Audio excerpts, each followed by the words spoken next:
تو شیخ جلال حنفی نے اس کے جواب میں یہ لکھا کہ یہ جو اذان سے پہلے اور بعد میں پڑھتے ہیں یہ مطلق کو مقید نہیں کر رہے، بلکہ اعتراض کرنے والا مطلق کو مقید کر رہا ہے۔ یعنی اذان سے پہلے اور بعد میں پڑھنے والے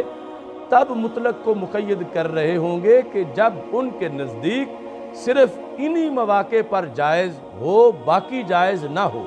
کہ وہ صرف اذان سے پہلے ہی جائز سمجھتے ہوں یا اذان کے بعد ہی جائز سمجھتے ہوں، تو پھر تو ان پہ لازم آئے گا کہ انہوں نے مطلق کو مقید کر دیا، جبکہ ان کے نزدیک تو اس کے علاوہ بھی ہر گھڑی ہر لمحے جائز ہے۔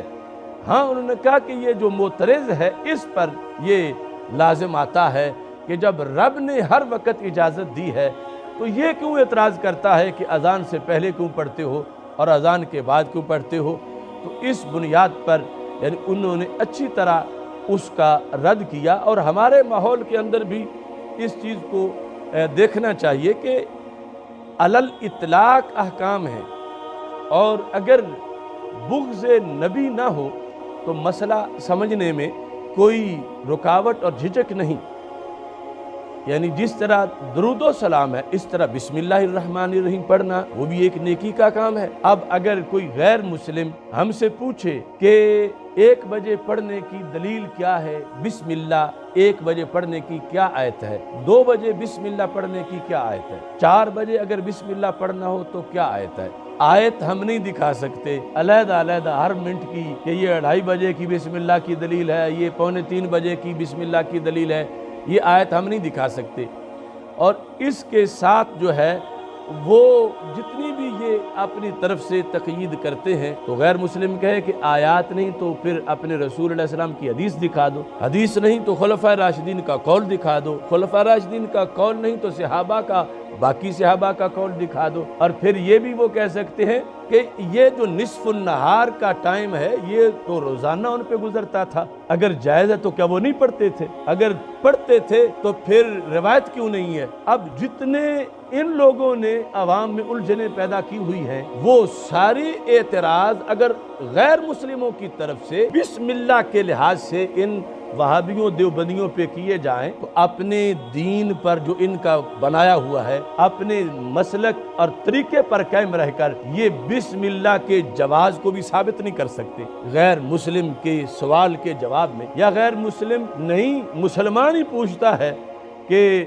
بسم اللہ میں پڑھنا چاہتا ہوں، وظیفہ کرنا چاہتا ہوں، تو 12 بجے بسم اللہ کے لحاظ سے مجھے کوئی آیت بتاؤ کہ جس میں حکم ہو کہ 12 بجے پڑھو، 1 بجے پڑھو، تو کوئی آیت نہیں بتا سکتے، کوئی حدیث نہیں بتا سکتے، خلفائے راشدین کا قول نہیں بتا سکتے، صحابہ کا کوئی فتویٰ نہیں بتا سکتے، اور جائز بھی سمجھتے ہیں۔ یہ نہیں کہ کہیں کہ اگر کوئی بسم اللہ 1 بجے پڑھے گا تو وہ بدعت کر رہا ہے، یا یہ ایک دن تو پڑھ لے دوسرے دن نہ پڑھے، اس طرح نہیں کہہ سکتے۔ تو یعنی انہوں نے جو جس رستے پہ عوام کو ڈالا ہوا ہے وہ رستہ بند گلی کا رستہ ہے۔ اگر وہی لوگ جس میرٹ اور جس طریقے پر یہ ہم سے سوال کرتے ہیں اگر ان کے عوام انہی سے سوال شروع کر دیں تو وہ اس پہ پورے نہیں اتر پائیں گے بسم اللہ کے لحاظ سے بھی، حالانکہ بسم اللہ تو بسم اللہ ہے اور اس میں کتنی برکت ہے، کتنا جواب اس کے اندر فضائل ہیں۔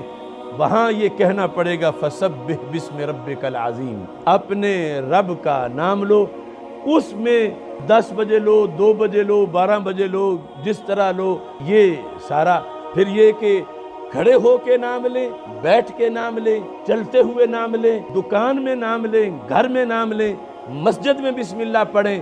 آگے کوئی چیز کھانے والی پڑی ہو یا کتابیں پڑی ہوں، دائیں طرف کیا ہو، بائیں طرف کیا ہو، اوپر کیا ہو، بسم اللہ پڑھنے والے کا چہرہ کس طرف ہو، یہ ایک ایک قید کے ساتھ اگر ان سے سوال کیا جائے گا تو بسم اللہ کے جواز کی دلیل اپنے طریقے پر نہیں دے پائیں گے۔ اگر دیں گے تو انہیں پہلے ہمارا طریقہ اختیار کرنا پڑے گا اہل سنت و جماعت کا۔ اس بنیاد پر ان کے جو عوام ہیں بھولے بھٹکے، انہیں سوچنا چاہیے کہ آخر بخل کیوں ہے، کنجوسی کیوں ہے، ان کو کس چیز کا، یعنی وہ پنجابی میں کہتے ہیں نا بل آتا ہے کہ اب حضرت اسماء جو ہیں وہ گزرتی ہیں ہجون سے تو پھر بھی درود پڑھ لیتی ہیں، اب یہ کہتے ہیں کہ تم یہاں سے گزرے ہو تو درود کیوں پڑھا، بلکہ باقاعدہ اب جو کتابیں چھپی ہوئی ہیں مدینہ منورہ میں، اس میں یہ لکھا ہے کہ روضہ رسول صلی اللہ علیہ وسلم یعنی گنبد خضرا کو دیکھ کر جو درود پڑھتا ہے ناجائز کرتا ہے، جو مواجہ شریف پر درود پڑھنے کے لیے ہر نماز کے بعد جاتا ہے ناجائز کرتا ہے۔ یعنی انہیں کس چیز کا بل آ رہا ہے؟ ادھر تو معمول یہ ہے کہ سرکار دو عالم صلی اللہ علیہ وسلم سے کہیں دور، کہیں جب سرکار کے قدم لگے وہاں سے گزرنے پر بھی یاد آنے پر درود شریف پڑھو۔ سرکار کا کوئی بھی نام لے رہا ہو اذان میں یا علیحدہ تو درود شریف پڑھو، یا کوئی نہ لے رہا ہو خود اپنے دین اور ایمان کو یاد کرو تو رسول اللہ صلی اللہ علیہ وسلم پر درود پڑھو۔ اعلی حضرت فاضل بریلوی رحمۃ اللہ علیہ نے سچ کہا تھا، وہ حبیب پیارا تو عمر بھر کرے فیض و جود ہی سر بسر، ارے تجھ کو کھائے تپے سکر تیرے دل میں کس سے بخار ہے۔ یعنی سرکار ہی کی وجہ سے پابندیاں لگا رہے ہیں کہ کیوں پڑھ رہے ہو، کتنا پڑھ رہے ہو، یوں کیوں کر رہے ہو، اس طرح کیوں کر رہے ہو، منہ اس طرف کیوں کر رکھا ہے۔ یہ یعنی ساری جو تقیید ان کی طرف سے آ رہی ہے، یہ اللہ کے قرآن سے بھی تصادم ہے،